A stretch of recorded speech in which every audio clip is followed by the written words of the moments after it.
Good morning, students. How are you? I hope you all are safe and fine at your home. So, student, today I am going to teach you the Unit 1 of English of Class 6. The name of this chapter is Growing Up, यानी बड़े होना. What do you think growing up is all about? बढ़ते हुए आपको क्या लगता है? आप बड़े हो रहे हैं? Does growing up means accepting responsibilities of adulthood without any needing a soldiers to lean on? क्या बड़े होने का मतलब बड़े होने की जिम्मेदारी को अपने करने के लिए हमेशा कंधों को झुकाकर लेना होता है या अपने कंधों पे उठाना होता है? Is it about being able to handle one's day-to-day life all by oneself? कहने का मतलब कि क्या यह अपने आप से रोज के जीवन को संभालने में सक्षम है? Here we go. चलिए, what are the changes that have come about in your as you are growing up? आप जब बड़े होते हैं तो आपके बड़े होने में क्या क्या बदलाव आता है, चलिए उसके बारे में जानते हैं. Paste picture of yourself, यानी अपनी पिक्चर को ही चिपकाइए. At age indicates and write 2 sentence about each stage. कह रहा है कि आप जैसे जैसे बड़े होते हैं वैसे वैसे आपके शरीर में, आपके सोच में, हर चीज़ में चेंजेस आते हैं. तो हर टाइम का अलग अलग पिक्चर आपको चैप्टर के अकॉर्डिंग चिपकाना है और उसके बारे में 2 सेंटेंस लिखना है. एज अ बेबी, जब आप बहुत ही छोटे होते हैं तो क्या हो सकता है, आप कैसे हो सकते हैं? तो आई एम वेरी स्मॉल, आप बहुत छोटे हो सकते हैं. You are very small, boy या girl. And you are looking very cute, आप देखने में बहुत प्यारे हो सकते हो. हर छोटा बच्चा देखने में प्यारा ही होता है. Second paragraph, as 6 years old, जब आप 6 साल के होंगे तब. I am grew up a bit, आप थोड़े बड़े हो जाते हैं. And now I am smart, तो आप जब थोड़े बड़े होते हैं तो लोग आपको कहने लगते हैं देखो कितना खूबसूरत है, कितना स्मार्ट है. तो आप 6 से 7 साल की उम्र में ऐसे दिखने लगते हैं. एंड उसके बाद मान लीजिए अभी आप क्लास 6 में हैं तब. नाउ अभी आप कैसे हैं? तो I am 12 years old, 11 year olds, जो जितने साल के हैं तो आप उतने साल के तो हो ही जाते हो. नाउ आई एम हैंडसम या ब्यूटीफुल. जो बॉयज़ हैं वो अपने लिए हैंडसम लिख सकते हैं और जो गर्ल्स हैं वो अपने लिए ब्यूटीफुल. ओके, चलिए now start the chapter. Durga and Opu. इस चैप्टर का क्या नाम है? Durga and Opu. The time is early 20th century, a remote village in Bengal. ये समय 20वीं सदी की शुरुआत की है. जिस समय की यह कहानी है उस समय 20वीं सदी थी, जो बंगाल के दूर के गांव का है. Durga and Apu, the brother sister duo, grew up roaming about the countryside, climbing trees, looking for wild fruits and flowers, watching birds and rabbits slapping in pond and rivers. Read the following extract from Pather Panchali, where Durga and Apu find a diamond. Durga और ओपू भाई बहन की एक जोड़ी है जो गांव के इलाके में घूमते हैं, पेड़ों पर चढ़ते हैं, खेलते हैं, कूदते हैं, जंगली फल और फूलों की तलाश करते हैं. पक्षियों और खरगोशों को देखते हुए, तालाबों और नदियों में छपाक करते हुए यानी पानियों में खेलते हुए पाथेर पांचाली से दिए गए निम्न उदाहरण को पढ़िए जहाँ दुर्गा और ओपू को हीरा मिला. It was another day and this is what happened. यह एक कोई और सा दिन था और क्या हुआ? तो यही हुआ. क्या? तो चलिए आगे हम पढ़ते हैं. At the extreme northern end of the village there was a path which ran through some very old mangoes and jackfruit orchard. गांव के उत्तरी छोर पर एक रास्ता था जो बहुत सारे आमों और कटहलों के बागानों से होकर गुजरता था. There were bamboos too. वहाँ पे बांस भी थे. And the underground was very dense. और भीतर बहुत ही घना था. If you went along the path far from the houses to where the jungles ended, you would come to a tank near the open fields.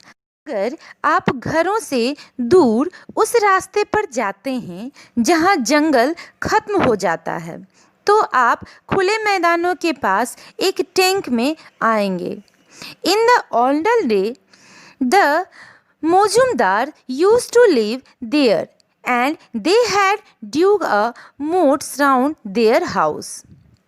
पुराने दिनों में मौजूमदार वहाँ रहते थे और उन्होंने अपने घर के चारों ओर एक गड्ढा खोद रखा था. Most of the moat was filled in now, but in one place there was a hole which was full of water all the year round. ज़्यादातर गड्ढे हमेशा भरे ही रहते थे, बट इन वन प्लेस, एक जगह पर यह क्या था, यहाँ पे छेद बना हुआ था जहाँ पे which was full of water all the years around, जो लगभग सालों भर पानी से भरा रहता था. That was what they called the moat lake. यही कारण था कि इसे मोट लेक भी कहते हैं. Of the Mojumdar house, however, no trace remains. हालांकि मौजूमदार के घर पे कोई निशान नहीं था. When the children got to the lake, they saw a lot of water, chestnuts, but none of them were down near the water. They were mostly far, very far. जब बच्चे झील के पास पहुँचे तो उन्होंने बहुत से पानी के छींटे को देखा, लेकिन उनमें से कोई भी पानी के पास नहीं था. वे ज़्यादातर क्या थे, तो उससे दूर थे, पानी से दूर थे. Durga said, Opu, we shall need a pole to get the fruits with. Durga ने कहा कि ओपू, हमें फल लेने के लिए एक पोल यानी एक खंभे या छड़ी की ज़रूरत होगी. Go and see if you can find a piece of bamboo. While she was waiting for him, she pulled some ripe berries off a bush by the water's edge and began to eat them. जाओ और देखो कि क्या तुम एक बांस का टुकड़ा पा सकते हो. जब उसका भाई वो देखने गया, तभी जब वह उसके इंतज़ार में खड़ी थी, यानी अपने भाई के इंतज़ार में थी, तो उसने पानी की धार में से झाड़ी के मदद से कुछ पके हुए जामुन को निकाला और उसे खाना शुरू कर दिया. ओपू saw her from where he was among the bamboos and called out at once, "Don't eat those berries, दीदी, leave them alone." ओपू ने उसे देखा जब वह बांस के बीच में था और एक ही बार जोर से पुकारा कि उसे मत खाओ दीदी, वो उसे अकेला छोड़ दो, उस बेर को तुम नीचे छोड़ दो. They are not good to eat. ये खाने के लायक नहीं है, ये खाने के लिए सही नहीं है. They are sera berries and only fit for birds to eat. ये सेरा बेरीज तुम्हारे लिए नहीं, केवल चिड़ियों के लिए हैं. सिर्फ वही इसे खा सकते हैं, उन्हीं के ये लायक हैं.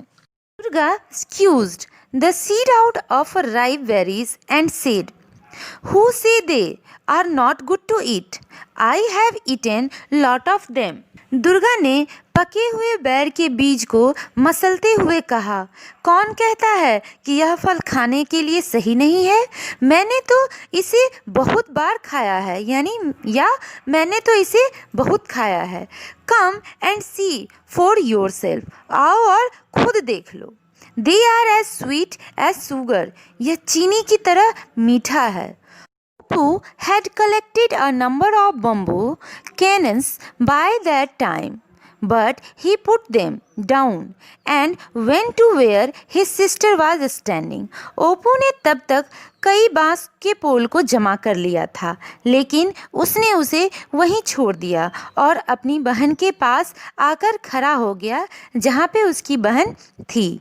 Don't they say you go mad if you eat them? दीदी just want them to see how they taste. ऐसा मत कहो, आप पागल हो जाओगे क्या अगर आप उसे खाओगे. दीदी बस एक बार मुझे खाकर यह देख लेने दो कि इसका टेस्ट, इसका स्वाद कैसा है. यह कहने के साथ ही he put one into his mouth, but the moment he got his teeth into it, he wrinkles up his face. लेकिन जैसे ही उसने अपने मुंह में एक डाला तो उसके दांत के नीचे जाने के साथ ही उसके मुंह पर सिकुड़न सी आने लगी. और क्या हुआ? It is a bitter is not it. दीदी जब उसने काटा दांत से तो उसने कहा ये तो बहुत ही कड़वा है दीदी. What do you expect? तुमने क्या उम्मीद किया था? Of course it is a big bitter, but it is very sweet too. Don't do you think? बेशक वह थोड़ा कड़वा है, लेकिन यह बहुत ही मीठा भी है. क्या तुमको नहीं लगता? And she suffered some more ripe berries into her mouth and ate them with previous release. और इसके बाद उसने अपने मुंह में कुछ और पके हुए जामुन को रख लिया और स्वाद लेकर खाने लगी. Durga went down a little way into the water. Durga थोड़ा पानी के नीचे उतर गई. There are a lot of water chestnuts here. Oppu, she shouted. You stand there and I will get some. यहाँ बहुत सारा पानी है, चेस्टनट भी है. ओपू चिल्लाया, तुम यहाँ खड़े हो जाओ, मुझे कुछ मिल जाएगा. यानी वो कह रही थी, वो ओपू कहने लगा कि यहाँ पे बहुत सारा पानी है मगर इसमें चेस्टनट भी है. ओपू बोला और ये खुशी के मारे ज़ोर से चिल्लाया और वो बोला कि तुम यहाँ आके खड़ी हो जाओ, मुझे कुछ न कुछ मिल जाएगा. She went in a little further and roared several plants up by the stream and threw them on the bank. Catch, Appu. वह यानी दुर्गा थोड़ा आगे बढ़ी और कुछ पौधे के तने को उखाड़कर नदी के किनारे यानी उस पानी के नदी या तालाब जो भी हो उसके किनारे पर फेंक दिया और ओपू को बोला कि पकड़ो ओपू. The water chestnuts are right out over the water. दीदी, how are you going to get at them? यह पानी का चेस्टनट जो है पानी से बाहर है दीदी, आप उसे कैसे लेने जा रहे हो? Water chestnuts were indeed far out over the water. पानी का वह बैर सही में पानी से ऊपर थे. Durga did her best to search them with a bamboo cane, but in vain. Durga बांस के बेंत से के सहारे से उस तक पहुंचने की बहुत कोशिश करने लगी, लेकिन सब बेकार हो गया. The banks very steep here, she said. उसने कहा यहाँ पानी बहुत गहरा है. I shall slip down into deep water if I go further out. अगर मैं बाहर से गई तो मैं पानी में फिसल जाऊंगी. What can I do to reach it? Oh yes, I know you can help. मैं उस तक कैसे पहुंच सकती हूँ? अरे हो, हाँ मुझे पता है तुम मेरी मदद कर सकते हो. Hold on to the end of my sari and I may be able to reach them with the pole. तुम मेरी साड़ी की आखिरी छोर को पकड़ लो, तब मैं उसे लेने के लिए सक्षम हो पाऊंगी इस पोल की सहायता से. In this way, we have learned some things about this story. And we will learn rest part of this chapter in next video. If you have any problem in this chapter, then you can contact on your WhatsApp group. Next video will be uploaded soon. Till then, stay home, stay safe.